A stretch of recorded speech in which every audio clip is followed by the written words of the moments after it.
Hi, and welcome to another Infinity video. Today we're gonna be looking into medical education and how it all went wrong.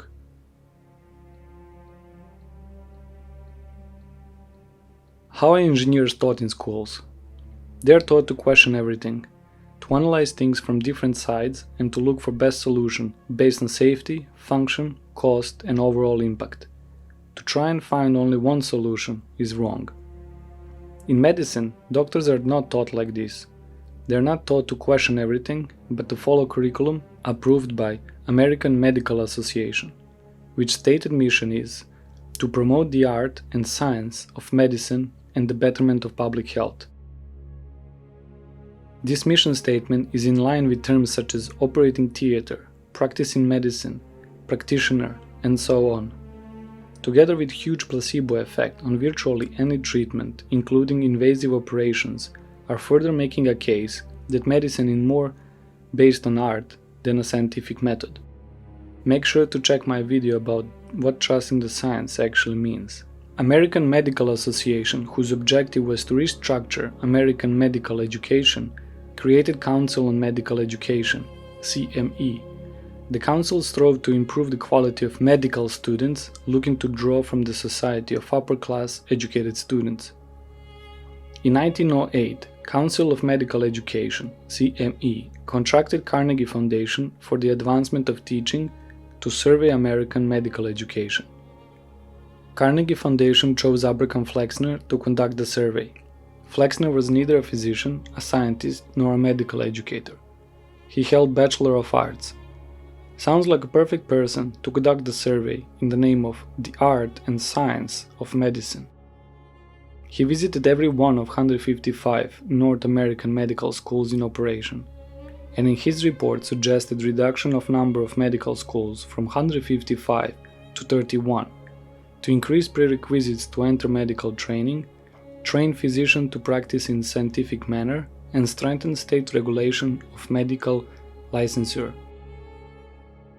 John D. Rockefeller gave many millions to colleges, hospitals, and founded a philanthropic group called General Education Board to help with the transition and change minds of other doctors and scientists.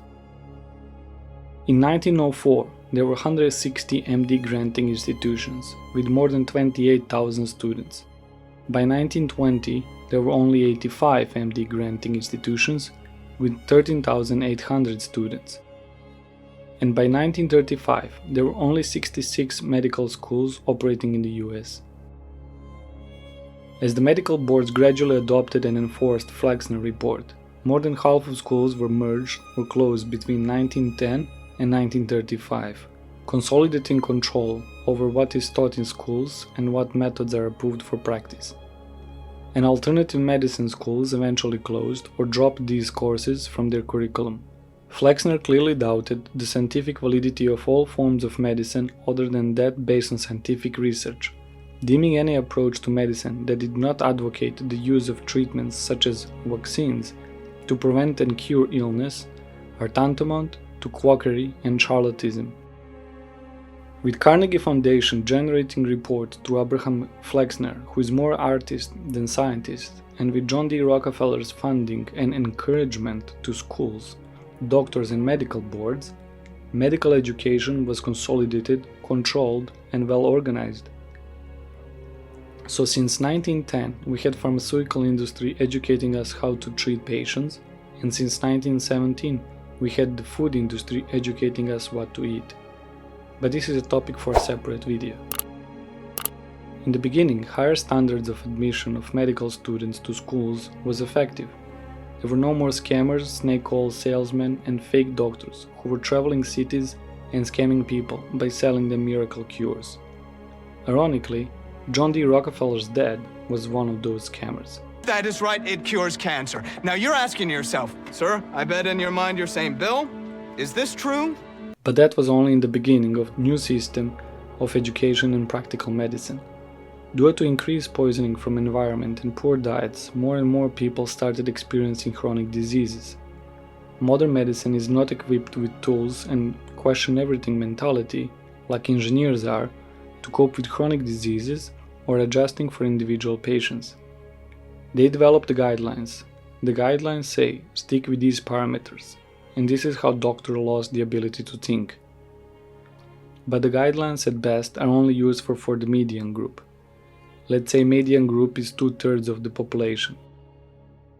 If median group is 2/3 of the population, that means that doctors are prescribing according to the guidelines for the median group, meaning they are doing harm to the 1/3 of the people outside of the median group. Because modern medicine is focused on treating rather than preventing disease and is following guidelines which were defined according to the healthy median group, we now have majority of population that is outside median group, that is unhealthy and in need of a different approach to healing. And this is bringing us to today. Last 2 years we saw horrific behavior from our non-elected and elected officials across the world. Based on medical status, which terminology is simply updated or changed by non-elected officials, we were treating healthy people as dangerous criminals, attacking anybody who protested for freedom, bodily autonomy or right to decide for their underage children whether to get medical treatment or not. It was all based on science, they said. But science was clear from the beginning to anyone who would listen and watch. Anyone who was not totally brainwashed by mainstream media saw the writing on the wall. I covered this topic in my video, what does trust in the science actually means. Make sure to check it out, it will be in the description below. If you like this video, please subscribe and let me know if you would like a video on nutritional science history and how our diets are heavily influenced by the selected few. Have a good one.